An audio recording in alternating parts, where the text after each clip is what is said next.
ever done. On the field, I'm number one. Pressure.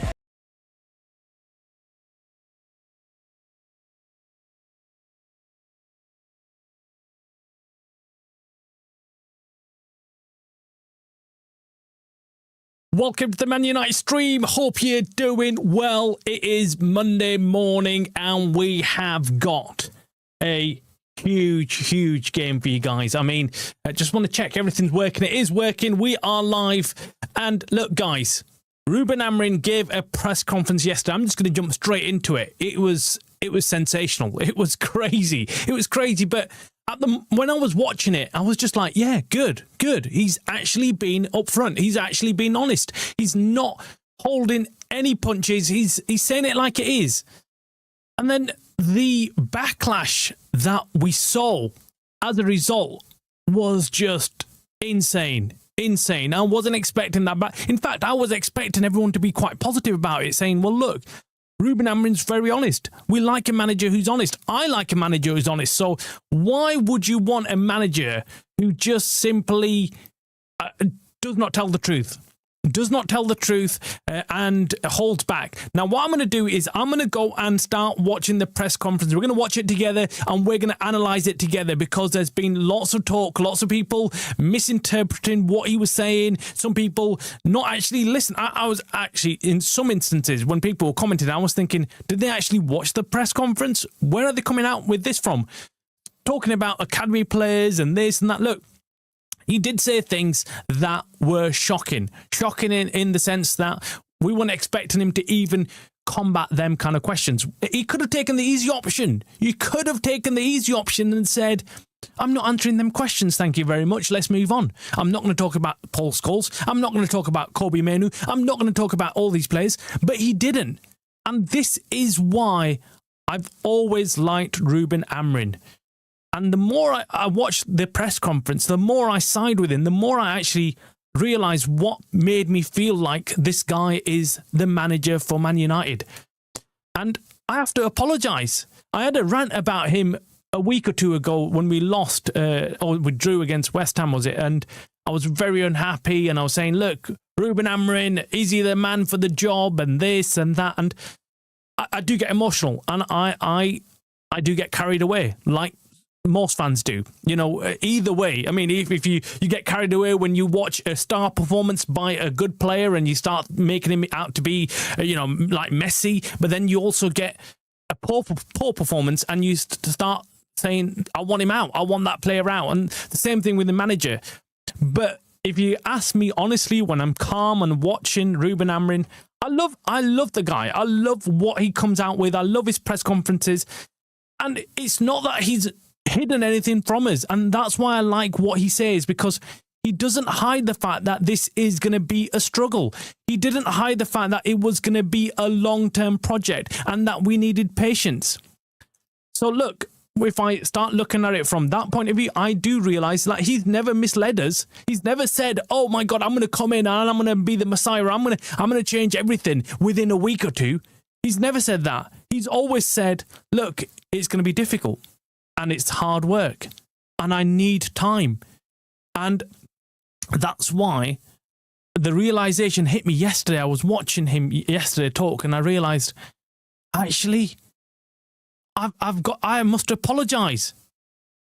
Ruben, I'm sorry. But what I took from it and what other fans took from it is completely two different things.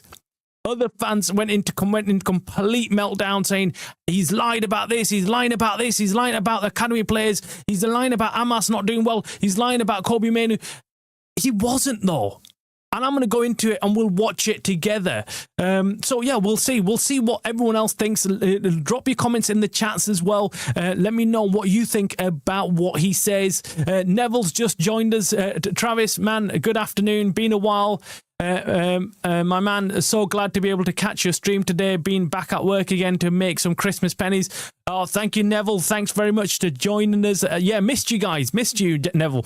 I did wonder what was going on. I thought hopefully he's fully fit and recovered, and he's back. And I was right that he fully recovered. We're watching the game along tonight, so it's going to be an interesting one.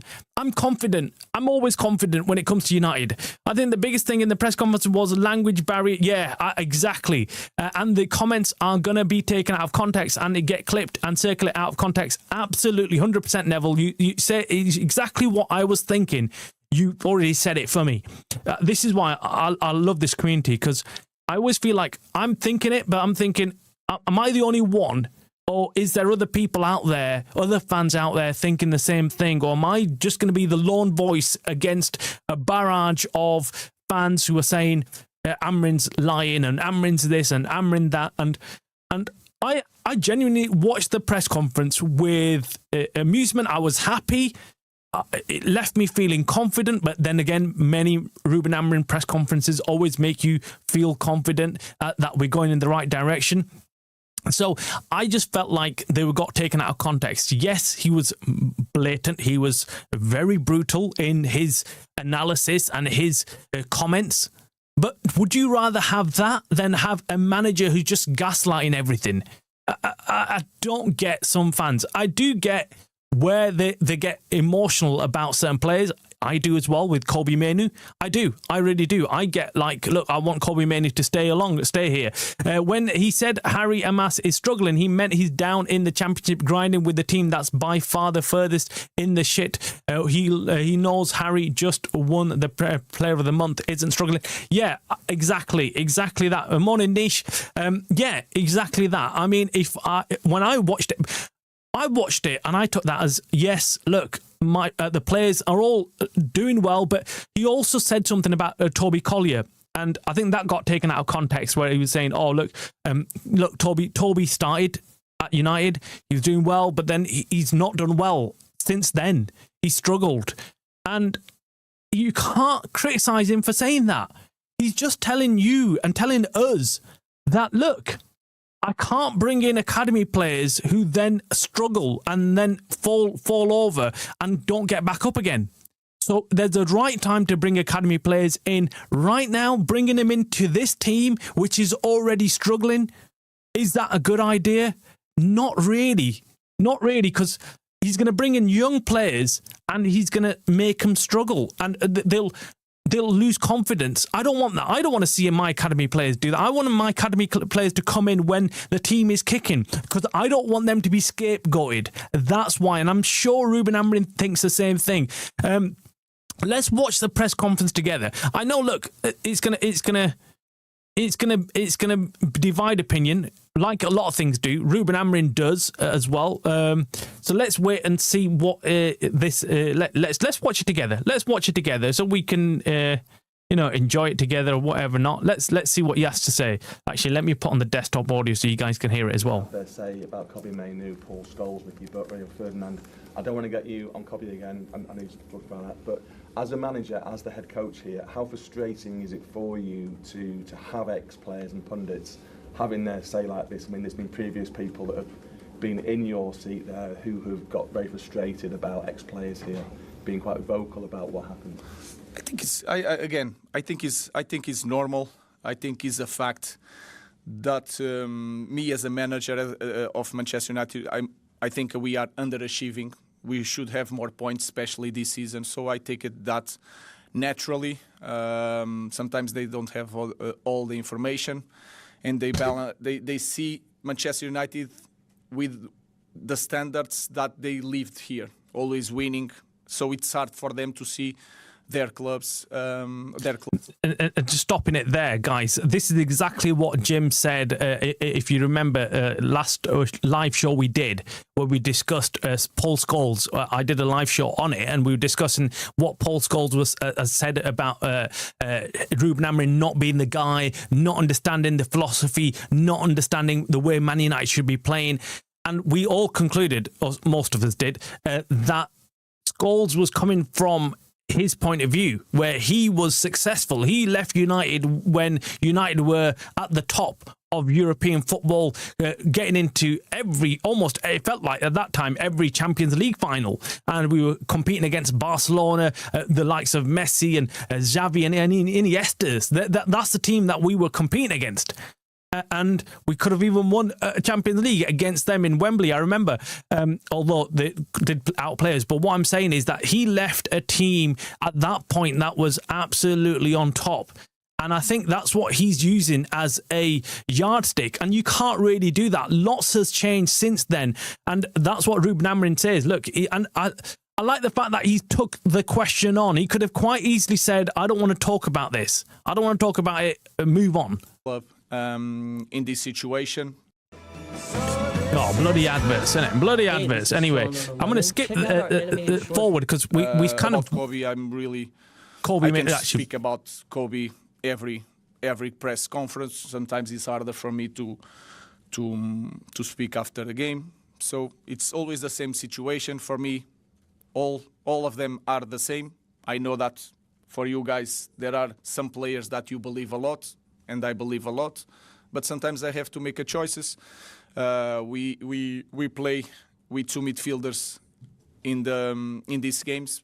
We could change in the future, but Kobbie Mainoo is playing in the same position as Bruno Fernandes. And sometimes it's really hard. Sometimes it's really hard to take Bruno Fernandes out of the team, and that is the only reason. But when they speak, is it not making your job harder? Or you mentioned before that you can tune the noise out. Is what they say making your job harder? No, it's not winning. I think not winning is the issue. Of course, you can point a lot of things, and they point a lot of things that we need to improve, but the big issue is not winning. If I'm winning, I can go to the games in a horse, arrive there, playing with just two defenders, and everything will be fine. The problem is that me as a manager, I'm not doing good enough, and that is a fact also, and I can accept that. So that is the only problem for them, is that Manchester United is not winning and is not in the position that's supposed to be.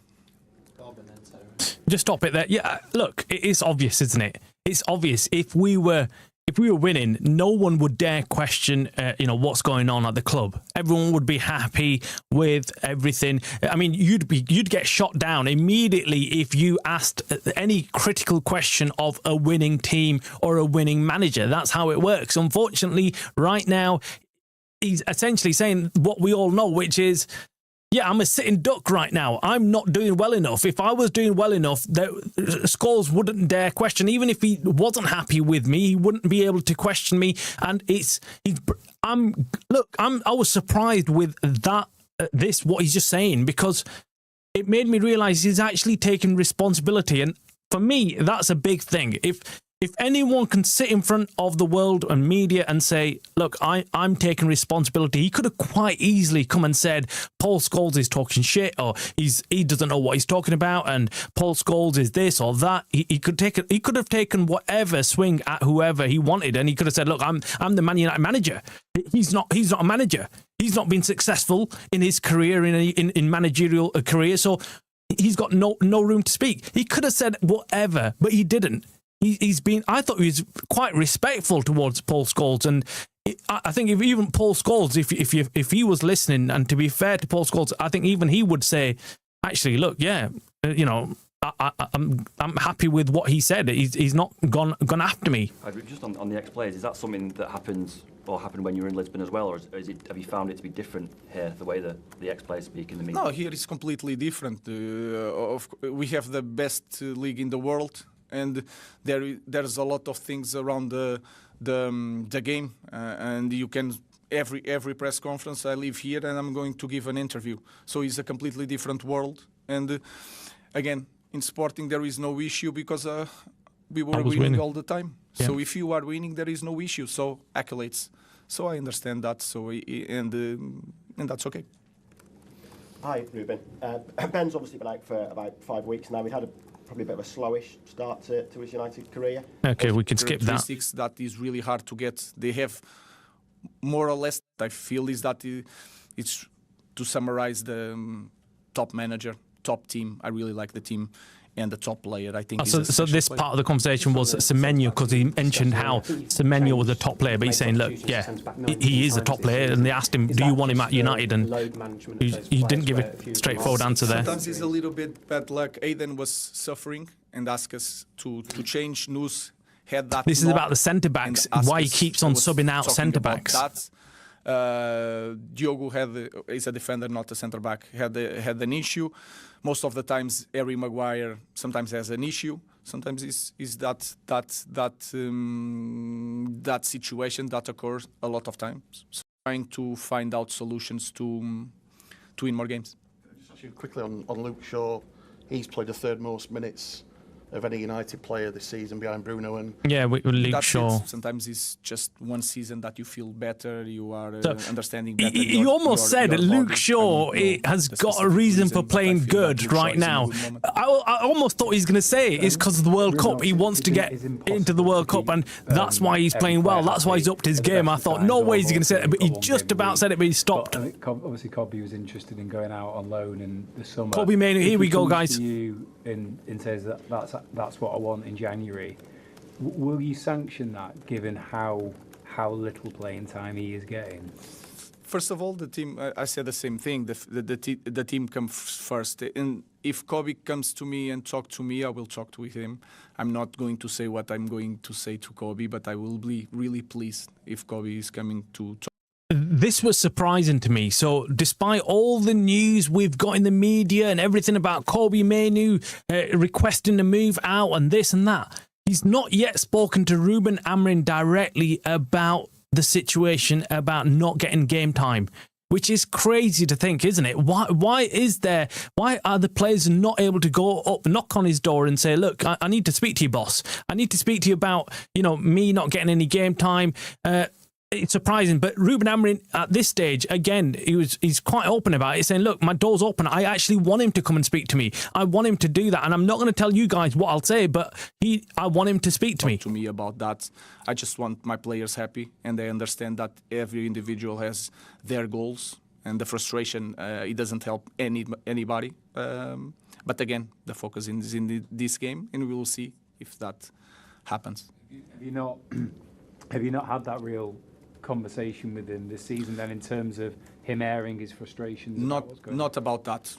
I had some conversations with him, and especially last year, and with other players, but about that subject, no, I didn't speak with him. You're the sort of manager who, if players want to discuss that, you're open to it? Completely open. Yeah. I think that is clear. Yeah. What I don't promise is I have my ideas, and that is also clear, that I will not change if I don't believe it, but I'm open to speak with any player. I love that. Just following up on that, could Kobbie Mainoo not play in Casemiro's position? He seems technical. This was a really interesting question. Yes. Well, the reason I'm asking, you always say that he's competing with Bruno, which I completely respect, but what about that position? Because Casemiro sometimes comes off after 60, 65 minutes, so... Against, I think... That was a really interesting question that he's put there, saying, could he not play in Casemiro's position? Against West Ham was Mainoo. That comes for Bruno position. Bruno goes up, because I was feeling that with 10 minutes is going to be long balls, second balls, and I was thinking that. I think was against Everton.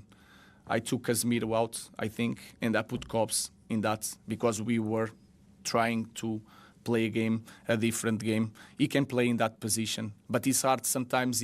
If you look at our team with Cunha, Brian, sometimes Bruno, that you guys say that is a number 10. Sometimes Kobbie Mainoo, you have to think, I'm the guy for blocking transitions, all these things, and he needs to spend more time there, but he can be in the future that position. So I don't know what is going to happen.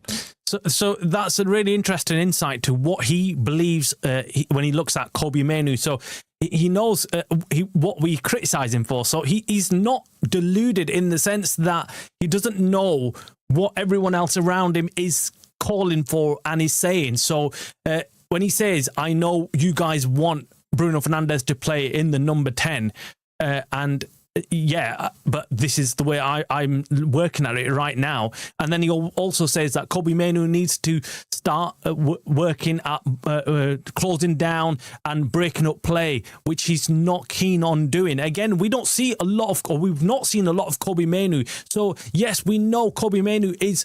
If you to put him in a category, you would say that he's more attacking than he is defensive, and that's what Ruben Amorim is saying. He's saying, look, you can play in Casemiro's position, however, he needs to work more at the defensive work. Again, I'm always talking about the same thing. Toby, and this injury is returning here. He played. He's from the academy. He played. Toby here, Collier is saying went to West Bromwich. He's not playing. He played for Manchester United, so sometimes it's not because he's from the academy or whatever. It's the situation, what's happened. I don't know what is going to be the future. Let's see after this match. May I just ask respectfully, do you actually rate him as a footballer? Do you think he's a very good player? Of so course. You did start the, I know he's on about Kobbie Mainoo here. I'm chocolate, so I understand why about him starting the Euro final for England. But do you actually rate him as a proper? Of course, footballer? like everyone else, like everyone else. What the problem is that we are playing with two, and you guys see Kobbie in the different way that I'm seeing. Sometimes maybe if you play with three midfielders, not with just two, but with the three, Kobbie would have more minutes. And imagine that this happens, someone in front is going to lose their spot. So sometimes it's just the moment. And again, that's a really interesting comment there. So when he talks about playing three midfielders, he talks about a forward player losing his spot then, and he would be unhappy. But found that confusing because I was thinking, well, if you're going to play three midfielders, you surely take out one of your centre backs, surely, right? No, so he's still in Ruben's way of working. He wants to still play with the 5 or 3 at the back, and then have the midfield as it is. So he doesn't want to change up on that, and I can see why. I understand, like it's by way of system and what he's trying to achieve playing that system. So it was really interesting hearing that as well. Because Miro I think, is the biggest example. He was behind Toby, and now he's a starter. So on that note, would you prefer, well, maybe he has been, you can't tell us, but would you like to be more proactive in coming to you and saying, look, head coach, what do I need to do? You know, what part of my game do I need to improve? You know, because it's like any other player. The door is open for any player to change my mind, but in the end it's going to be the training, the games. Of course, he's not playing so many games, but Cobbs had opportunity, especially last year. Everyone had. Amas is now struggling in championship. Shido is not always. So that's a comment that actually has made the rounds everywhere. So he says Amas is now struggling in the championship. He doesn't necessarily mean Amas himself is struggling. I took that as, yeah, his team are struggling, but he himself is part of that team. He can't say, you know, Amas is doing well when his team's not doing well. So that's what he's part of the team. So again, I believe, yes, taking the quote itself. So if you're reading the quote and not seeing what Ruben Amorim is talking about before and after, you can get misled into thinking that he's having a pop at Amas, but he's not. He's not. You know he's not, because he's saying, "Look, I played these players. I played these academy players last year." And to be fair, he did. He gave them opportunities last year. We've got to remember last year these academy players were being played, so we can't blanket say. He's never given academy players a chance. Started in under 21. All these guys played when a lot of people were saying sack the manager. So you can see that I'm not worried. In that time, all everybody. So I'm not here. I'm just look at the team and try to win the next game and try to think about the team. I will do that until the end. Cobbs is one more player that I understand all the interest. I understand how important it is. The hopes that you guys as an English guys has. I also just want to win, and if he's the right guy, I will put him, no problem. I think that's what it comes down to, guys. For me, it comes down to I want to win. And I've got to put out my best 11. I've got to put out my best 11. And if that means leaving out Kobbie Mainoo, and look, I'm a huge fan of the young academy players. But I also, in my video earlier this morning, I said if I was given a choice of playing academy players or playing Kobbie Mainoo and a few others or winning, I'd hands down take winning. You get it? It's not even. I don't even have to think about it. I want United to win every single game. I want to enjoy football. I want to enjoy them competing for the Premier League, Champions League spots and playing in Europe. That's what I miss. I miss United being in Europe. I really do. Midweek right now is shit watching everybody else play bar United, right? So for me, yes, I want to be looking at my club as a whole. Look, I know for a fact that if we were winning, I think the young players would be given more opportunities because they can quite easily slip into a match with a team that's doing really well. But you can't bring in young players, in my opinion, into a team that's already struggling. And then, of course, their confidence level will go from here to almost zero immediately because young players are obviously fragile. They're not the seasoned pros who can take it and be like, right, we go again next game. If they make a mistake, like we saw with Lenny Euro, it could really shatter their confidence. And you don't want to do that. So I got what he was saying in that press conference. I was just really surprised with the fallout from it. I was actually shocked. I was shocked at how many people went and started kind of completely having a meltdown about what he said about Amas, and I think most of them were pissed off with Amas, the what he said about him struggling, and obviously some about Kobbie Mainoo as well, which is the ongoing issue with Kobbie Mainoo. I just like the fact that he explained the situation to everybody, and we need to listen to what he's saying. He's telling us what we're all questioning. We're saying, oh, this happened, that happened. But we need to know. We need to know this information and take it on board. Welcome, Rick. Hope you're doing well. Jim, welcome to the show. Hope you're doing well, guys. Nish, of course, and everybody else who's watching along today. Rick says, Kobbie will make it. He just needs playing time. I agree. A loan to a team where he would actually play. I think that's the best for both parties. I think that's the middle ground that will keep Kobbie Mainoo happy because he will be given the opportunity to leave, play, and then come back if he's successful. And like Rick says, he's a nice player. Kobbie Mainoo on the ball makes you feel, I don't know, warm, relaxed. He gets the ball and he's just got this aura about him. He just picks up the ball. He likes to go forward. But we all know he's brilliant going forward, and his composure on the ball when it comes to finishing is really good for a midfielder. But currently, we all know what we need in that midfield. We need absolute brute force. We need, Kante's in there. We need players who can defend first and foremost. The attacking options we've got already on the pitch. We've already got the Mbumos and the Kunas and the Amads who can go and score for us. So do we add more attackers when we're losing goals? No, not really. We need that defensive shape. The problem with United currently is that we keep on conceding goals. We're one of the worst teams in the Premier League at conceding goals. And no team's successful if they keep on leaking goals. That's why I think Ruben Amorim is saying to us, like, look, I need Casemiro in there because he's doing the defensive work. And yes, I have to play Bruno Fernandes because he is one of our best players and he is the most creative player on the pitch.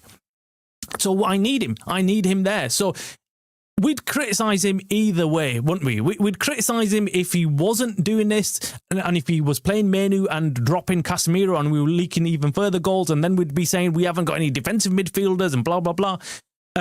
So either way, he can't really win, can he? And I'm coming from a point of view where I'm like, look, you know what? I've questioned Ruben Amorim in a number of games this season. Nish says, Mainoo is a silky cultured 10. This is the problem. It's like I've been saying, all of the new young players don't want to do defensive duties they are more interested in attacking. Yeah, spot on. Yeah, that's exactly what I just kind of tried to say as well. But you've said it in more articulately there, Anish, which is, yeah, look, he is a silky player. He's enjoyable to watch, and he is the number 10, like he said. Like, he's not an out-and-out, he's not a defensive midfielder. So we're going to have the same issue. We're going to have the same issue with playing Kobbie Mainoo and not having that defensive cover that we need.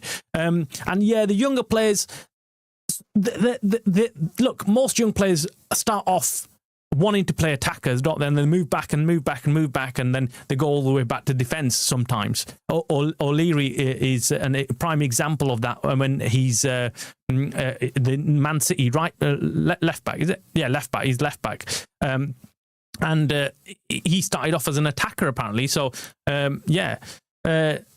Neville says, honestly, if I was in that room, I would be taking every good fibre in my body to not slap that journalist that asked him about not rating Mainoo, like he wasn't playing Mainoo constantly last. Exactly.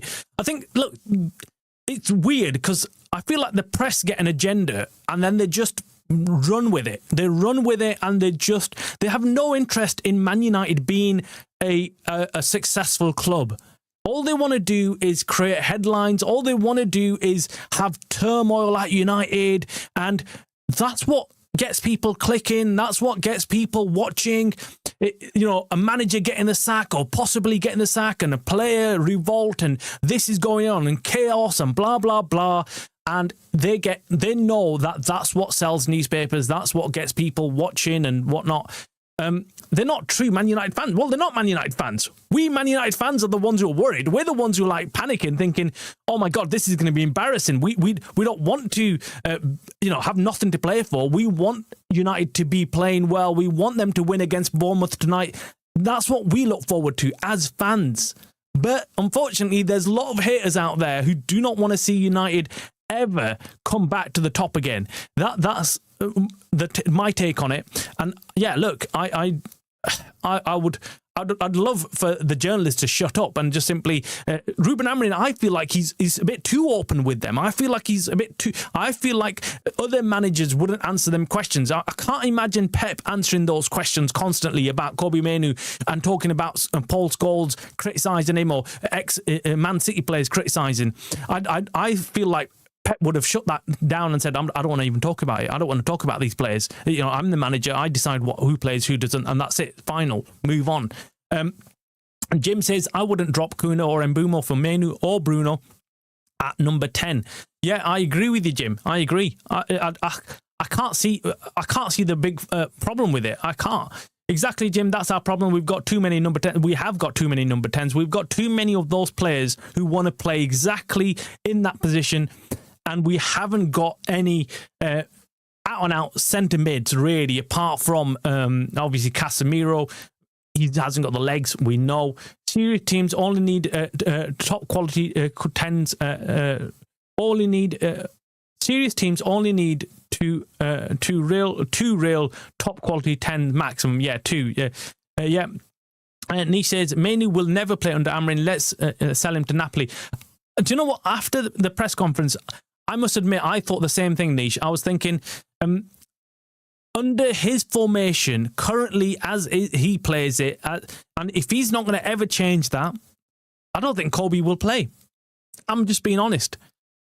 And the quicker I accept that, the better I think it is for me. I don't know about you guys. You might agree, you might not. You might think, look, he's doing good. For me, I look at it and think, when I read between the lines with Ruben Amorim, I just think Ruben Amorim knows. He's kind of saying it in a gentle way. He's saying, look, he's not going to feature. He's not going to feature unless he changes his way of playing, which is a big ask for Kobbie Mainoo, because he's just about breaking through, and he plays the way he plays. He's the number 10. He's a silky number 10, as Nish put it. Watching on the phone and didn't notice it was on 1%. I was talking to the lads and the press are still. Yeah, no problem. Sandil, welcome to the show. Hope you're doing well. January transfer window, we need to do possible deals to avoid paying big money, because nobody wants to lose their players in January. Semenyo has a release clause and Baleba wants to come.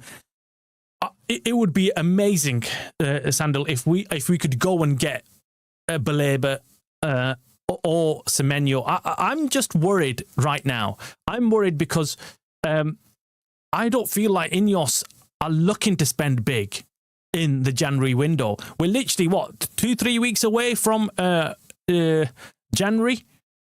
That Semenyo is going to be a complete shit show. You know that, don't you? It's going to be a complete and utter chaos when it comes to making offers and trying to get him in, because there's going to be all sorts of clubs lining up to make that offer for 65 mil. It's next to nothing for a player of his calibre. Like Ruben Amorim said, he can play with both feet, can play on both sides, can do a lot in every aspect. He is a very good player. So yeah, I agree. We need to have our everything in order to go in January, and I'm sure they have. Surely they're working on something in the background. Surely they're not going to simply be sat there thinking, right, we'll wait till the January window kicks in and then we'll move on. I think he's part of the plan for next season. He used a lot last season by Amorim, provided some real magic but with Bruno and Cass needing moving on, new midfielders being the plan. He'll want KM. Yep. Baba says Amorim told the press if Mainoo improves the part of his game where he can stop transition like he can play as right now, Casemiro doesn't do the job the best. Yeah, spot on there. I agree, Babu. That's exactly what he did say, and I missed that part of it. I must admit, in the first time I watched it, where he said, "Well, if he improves his defensive abilities, he would take over Casemiro's job." So he's only playing Casemiro out of necessity. He's playing Casemiro because he has no other choice. I don't believe Ruben Amorim thinks that Casemiro is the best player there, and neither does he think Bruno Fernandes is the best player in that position either. But right now, he wants to win. He keeps saying, the end of everything, at the end of the day, I want to win the game. I don't care about who's playing, who's not playing, what's going on. I want the team to get the win, because he knows that once they win in, the pressure comes off him. No one starts questioning. The only time you start questioning a manager's decision making and choice of players and the formation and the system and everything else is when things are not working. We know that. The moment things are working and we are winning, no one's going to dare question the players, the formation, the system, the manager, and his substitutions. That's unfortunately how it works. We all know it doesn't work any other way. Let me go on further. Babu says, if it's a 4-3-3 formation, then Mount left wing, Sesko up top, and Kuna right wing. And I think it will be a 4-4-2 diamond of Mount, Bruno, Mainoo, Casemiro, and Sesko up front. Yeah, it could be. It could be. Sandil, Niche Sandil, I know for a fact Baleba is coming, as is Gomez, but it won't be until the summer. Look, Niche, that's a interesting comment, because I believe the same. I believe, I think Baleba's like sealed. I think it's done and dusted. I think the way Baleba's been acting up at Brighton, it's clear to everyone to see that his head's at United. He already knows that the deal's done. It's just a matter of time. So I think Baleba's coming. I just hope it is in January. I'd rather have him in January than the summer, because I just feel like we need that reinforcement. I think he'll give us that, confidence in the team to kick on. And what a boost it would be. What a boost it would be in January if we can bring in someone like Baleba. Yes, he's not currently playing well at Brighton, but we all discussed that. We all know what's going on there. I would loan Mainoo. We will have a better idea next year. Amorim might not be here, or he might find a place for him. Yeah, look, if the best of all for me is a loan move. I wouldn't sell him. Because I feel like we're too quick to sell young players and then we regret the move. We don't know what might happen in the future. And yeah, Kobbie Mainoo, we don't want to do like what we did with Pogba. You get it? We got rid of Pogba and then we had to buy him back for millions of pounds. The player that we literally let go for free. So we need to be careful. We need to be careful. We don't want a situation like that. And yeah, I think a loan move would be ideal, especially for Man United. Neville says, fully agree, Travis. When January rolls around, we're going to be lucky to get a cheap midfielder in Jan. The club notoriously hates doing business in January. Brutal. If we had City money, we'd get both. We are really bad. Our track record in January is not good. And that's the only worrying thing I have. I just look at it and think, I hope we can actually do some serious business. And like Sandil said as well, it's a must. It's a must. It's not an optional thing. It's not like, oh, right, we could possibly go out there and strengthen our squad. Absolutely not. It is a must. It's imperative that we go out and strengthen the squad in January. We all can agree on that as fans. I mean, we might disagree on Mainoo or this or that on formation or Ruben Amorim, but we can all agree. We can all agree as a United fan base that we need reinforcements in January. And I don't think there'll be anybody out there who'd be saying, unless you're completely, not watching Man United play, and saying that I don't feel like we need to go out there and sign anybody in the January window. 100%, Jim. It's a win-win. English journalists are just dragging this story out because on the surface it makes Amorim look bad. He's doing what he can with the tools he's been given. Yep, spot on. I think, look, the Kobbie Mainoo story is being created to some degree because, as Ruben Amorim said, Kobbie Mainoo's not turned up to his office. He's not once discussed anything. So who the hell's creating this story? I can guess at who it is.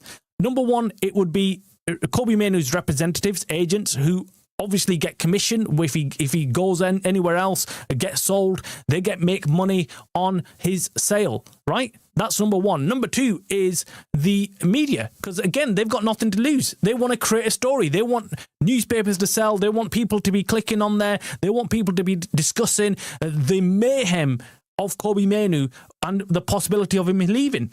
And of course, that then adds on to Ruben Amorim not being a good manager possibly and him leaving and things like that. So yeah, if Kobbie was a true option, he would play the best player for the job. Yeah, absolutely. I think, look, you can see from Ruben Amorim's demeanour, he's saying, look, I don't care. I don't care about who this player is. All I'm doing is picking my best 11 to win their game. I know you guys want to see Kobbie, but I'm picking my best 11.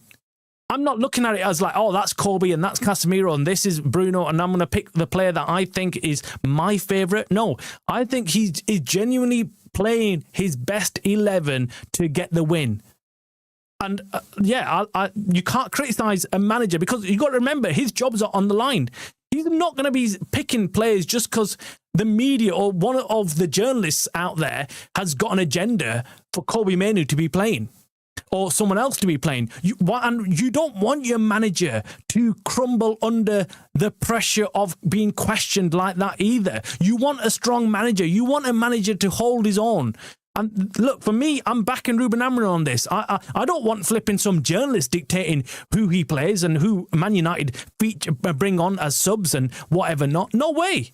I mean, I want Man United to decide who they decide to play. And I want the manager who's getting paid to do the job to do the job. Not some journalists out there dictating what Man United should be doing. And we have seen in the past other managers they get forced into making decisions by the press. And I've seen plenty of Man United managers since Sir Alex Ferguson who get taken in by the press, who get pressured to make decisions which actually don't suit the team. But they do it because the press are asking for it. Anish says, we played McTominay out of position. The minute he goes to Napoli, he's basically Ballon d'Or material. Conte knows exactly where to play Mainoo. KDB will be gone in the summer and Mainoo will play there. Yep, I agree with that. I think Napoli are after him, as well as a lot of other clubs. I think if, for me, I would personally loan him out to Napoli. And you're right, you're 100% KDB is going to be the understudy to KDB, and once KDB leaves, Mainoo can step into that role. That's what Conte is thinking of, and yeah, I wouldn't be against it, Nish. I wouldn't, because I'm looking at what the players are like in Napoli right now and how they've improved, and like Scott McTominay, like you said, and I think, yeah, I'd like Kobbie Mainoo to go out there and perfect his, football. And then if he's really doing really well, we've got an opportunity to bring him back. Why not? Why not? Lots of clubs do that. Lots of clubs send out their academy players to get regular game time and bring them back when they're ready. Sandil says, Amrin, don't read his stats. Mount has started 7 games this season, and we have won 5 out of those games. And drew 1 and lost 1. Mount needs to start ahead of Sesko. I agree. This is now actually, Sandil, is being brought up in lots of discussions, and everyone's actually realising how good Mount is doing for Man United. And the more we're looking at his stats, the more you realise actually United actually are doing well when he's playing, when he's starting. Mason Mount is giving us that coverage that we haven't got with other players.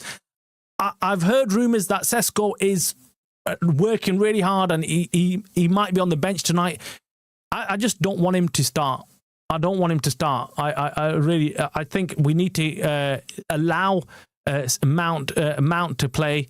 And like you said, yeah, get this win, get this done. And English journalists can't seem to handle the idea that English kid isn't quite good enough yet. No one is calling the kid shit, quite the opposite, but they want to paint that picture for clicks. Look, there's always an agenda, especially when the World Cup's around the corner. As you want to see England do well in the World Cup. You want them to have plenty of options. So therefore, you do want English players to be playing well. And Kobbie Mainoo is one of those players that could potentially be selected by Tuchel. Do we need him though in the England squad? And I'm being biased here from Man United's point of view, but I'd like to see him there. But I also think that I don't think even if he now starts playing, unless he has an exceptional season, I don't think he'll get picked either. But yeah, the English media always go after managers who are not hyping up the English players in the squad. We saw it with Jack Grealish at City, but then suddenly he's been sold and he's gone off to Everton and no one's said anything to Pep. No one said, "Well, how dare you do that to our beloved Grealish? How dare you?" But when he first arrived at City, this whole situation started up again. Similar situation where there was all this, "Oh my God, Grealish isn't playing and he's not being given enough game time." And we all knew why he was not given enough game time. He wasn't disciplined enough. And he says if it could be January, to be honest, I'm not sure, as we never buy players in January. Yeah, I think the only time I can think back was when we bought Vidic and Evra in the January transfer window, but that was obviously under Fergie. That is a completely different era, right? Okay, we have to stop kind of looking back at the Fergie era and comparing it to the current post-Glazer era. We've got to kind of look at the post-Glazer era and then take things from there, because that is a good measure of where we're at. We can't look at our best times and say, look, in comparison to that. Hence why I think it's coming back to Scholes, that's what he was like. He was like comparing United to the old United. You can't really do that. And Jim said it on Friday. Let's see what else. Mainoo isn't Pogba though. Pogba was a generational talent. Yeah. I mean, Pogba, hands down, for me, has to be one of those players that it's unfortunate for me, because I just think he could have been even better than he was, and he was crazy. He was crazy at the time he was playing for United. Absolutely brilliant.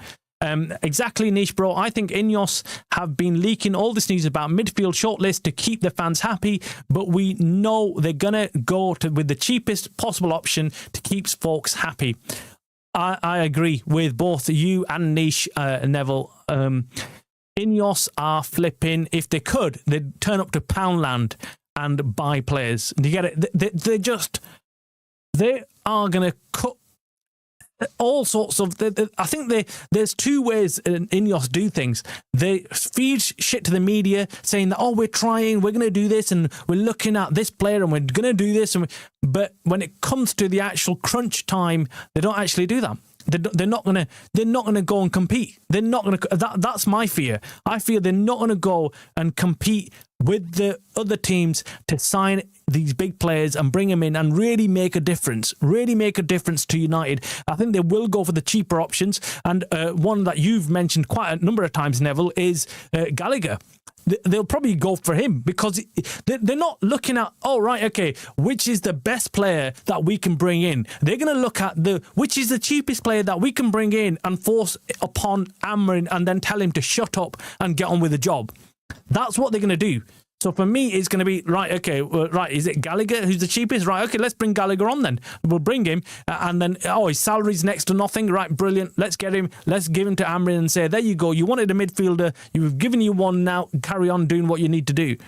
I also agreed on that. Pogba, on his day, was the best midfielder in the world. I'll die on that hill. Mainoo has a high ceiling, but we must be mindful of where he is right now in his career.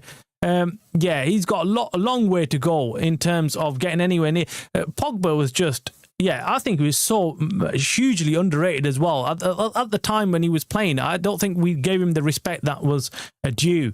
That's actually shocked me to learn that Mainoo hasn't asked Amorim for a chat and spoken about this. The amount of this story that's been exacerbated by the media and effectively made up. Yeah, exactly.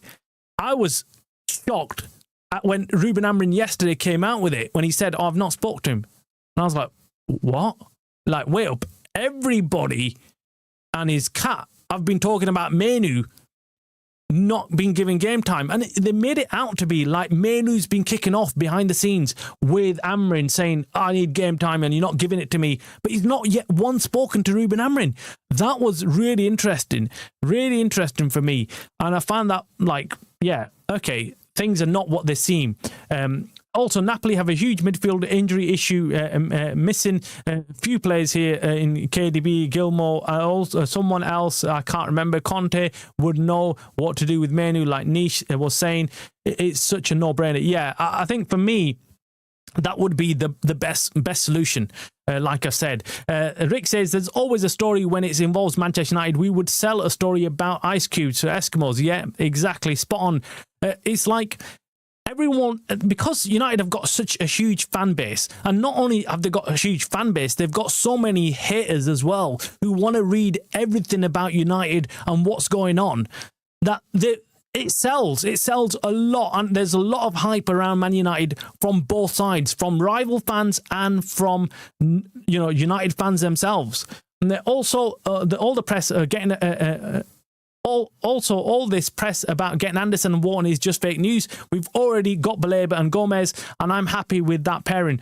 Look, if we have just got Gomez and Baleba, I'm the same niche. I'd be happy with that. I'd run with that. I'd run with that, and I'd say, right, okay, look, Anderson, Wharton, yeah, brilliant players.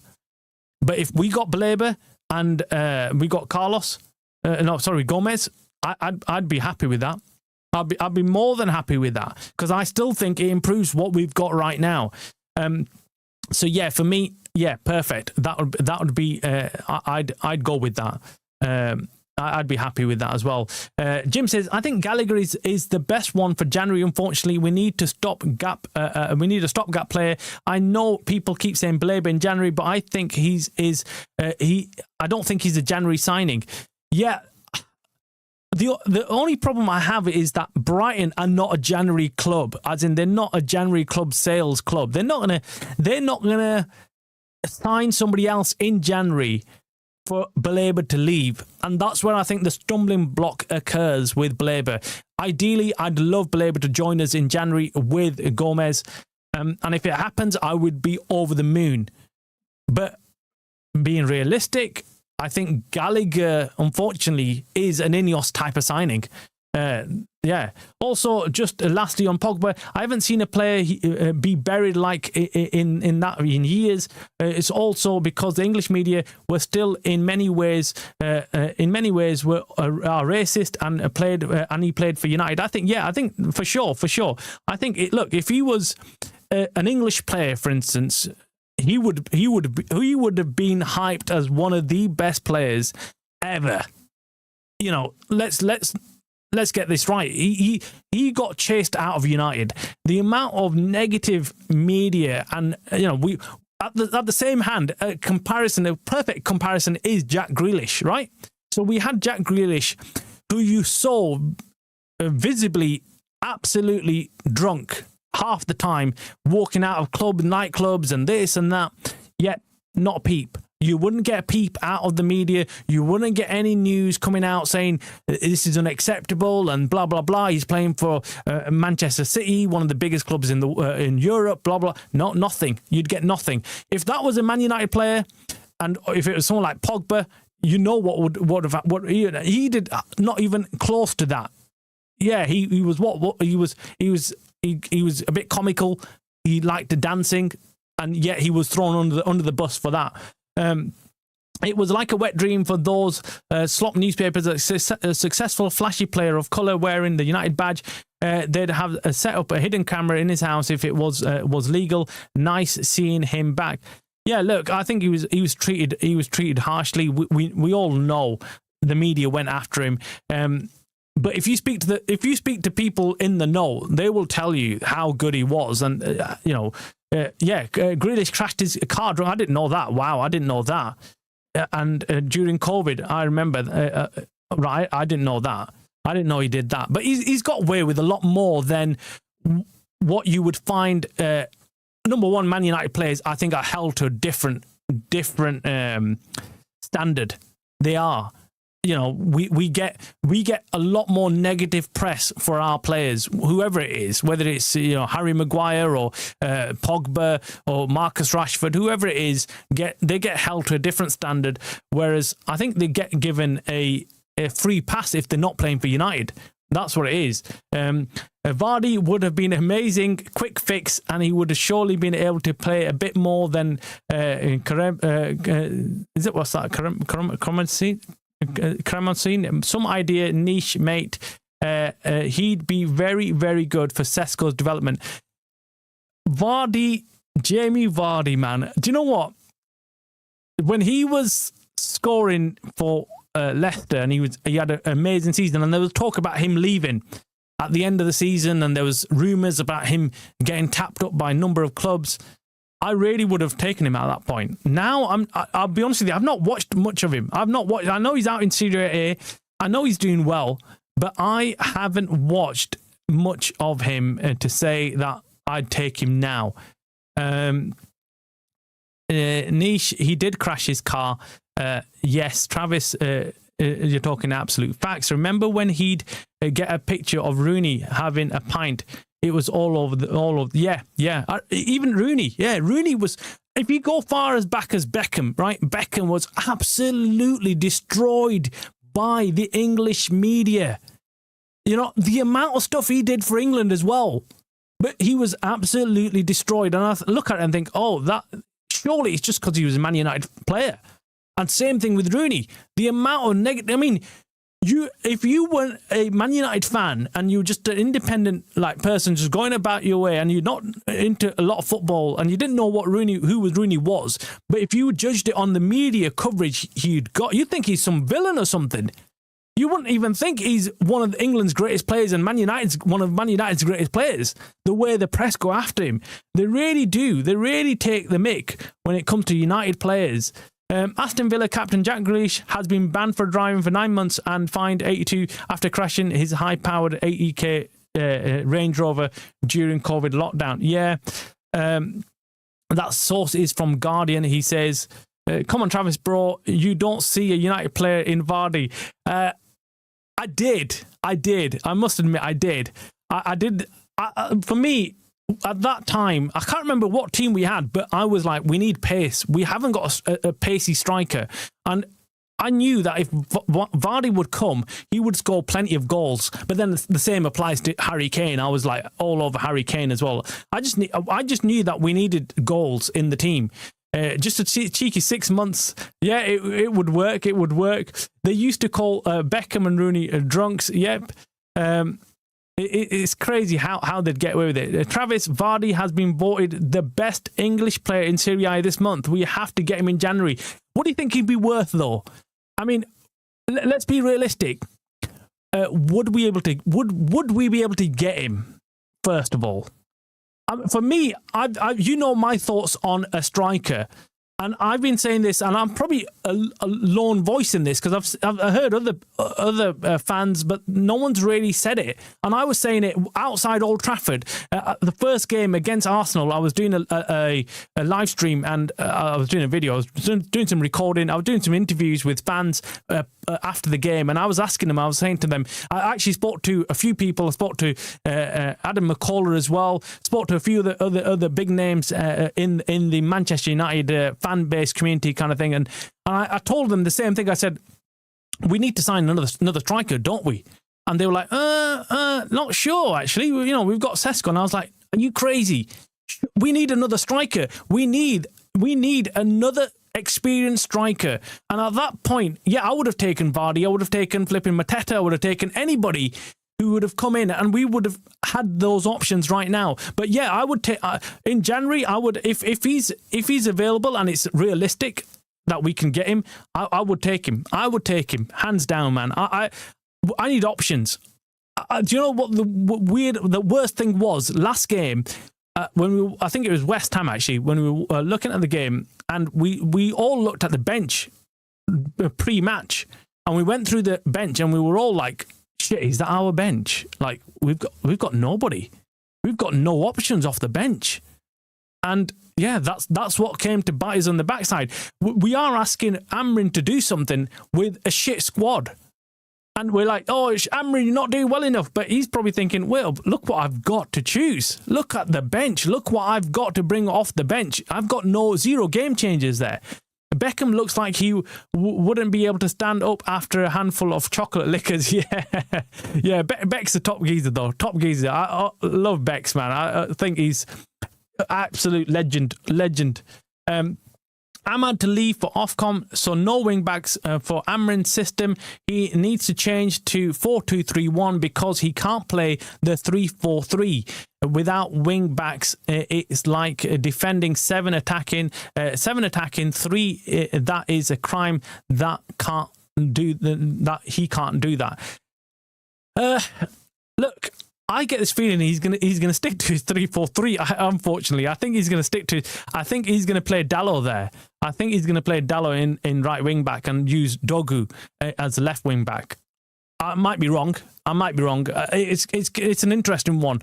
I'm really interested to see what he does, because it'll kind of give us a glimpse of whether Ruben Amorim is going to ever change in the future, or is he going to just stick to what he knows and that's it. You know, so that's an interesting point there. Let me know your comments for tonight's game, Sandil, and everybody else. Let me know your predictions. I normally do this right before kickoff, but since everyone's on here, let me know. Let me know what you think. He's been very good at Karaman. Oh, I know what you mean. Oh, yeah. He has. Yeah. I was very confused. He went there of all places. Yeah. Do you know what the problem with Vardy is? That I just feel like, is he going to be off the pace when it comes to Serie A? We know that, signing players from Serie A, bringing them to the Premier League, will they be able to get up to speed fast enough in mid-season? Or will it just be too much of a big ask for Vardy? Hence why I'm a bit like, yeah, because we all know Serie A is a completely different gameplay. They play a very slow pace game, and you get a lot of space there. 5 mil wage of 70k. He's a machine still. He's got those evergreen genetics. You're tempting me, man. You're tempting me. I mean, you're selling him. Well, I would take him. I'd take another striker. I would take another striker, and I'd be upset if United do not go and get another striker in the January window, because we need him. We need another striker. Sesko, he's good, but he's young. He needs time. We can't lay that pressure on this kid and expect him to not sink. We need somebody else to come in and help him. I'll keep on saying it until they don't bring in somebody else. And if that's Vardy, I'd take him hands down. I really wanted Ivan Toney to be our other striker. Grassi from Dortmund, if I had a magic wand. But Toney seemed like a good option. But just the age, but I don't see how he wouldn't help Sesko. It wasn't Toney the guy who got arrested the other week in some London bar. I heard about someone getting arrested, and apparently it was Ivan Toney. So I think that one goes out the window. Garassi would be a good option. Because I think he's good. I like them big strikers. I'm a big fan of those kind of strikers, those who can handle themselves against the big defenders in the Premier League. We've got to remember Højlund was only a couple of years younger, and leaving him up front alone utterly buried his confidence. Yep, 100%. I was saying it again and again and again when I was watching Højlund, and I kept saying it. This is wrong. This is unfair. Because we've thrown him in the deep end. When he was arriving at United, he had no inkling that he was going to be leading the line for United as a young striker. You think that you're going to be joining United and you're going to learn your trade, you're going to become a better player, you're surrounded by better players, and you're slowly going to be integrated into the team and you're going to start doing well. He got thrown way into the deep end and he could not swim, unfortunately. If I never got Vardy to come on for 45 minutes, he's scoring for sure. Oh, without that, look, his finishing ability is up there. And I like his grit and determination. It's a bit like he reminds me a bit like, you know how Tevez used to play. I don't know whether you ever watched Tevez, but just a constant dog with a bone, just constantly running non-stop, just kept on going. And I think that when you're playing against Vardy, he's like your worst nightmare as a defender, because you know he's not going to stop running. You know he's just going to keep on going. And obviously he was at his height when he was playing in Leicester. And Amorim is 1,000% not changing to the four at the back. No, I don't think so either. He will be right on pace. So it's so hard to predict United results, but seeing as I got the Wolves one correct, I'm going to go and say it's 2-1 to us. They're on a 6-game losing run just now. Semenyo not scored in 6 either. Okay, I'm hoping that that's the case. Manchester United to win today.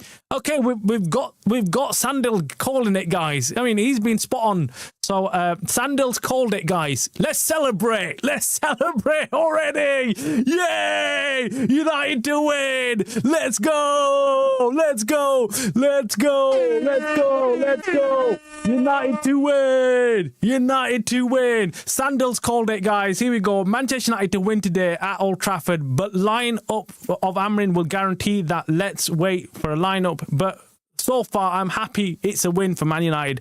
Let's go. Let's go, guys.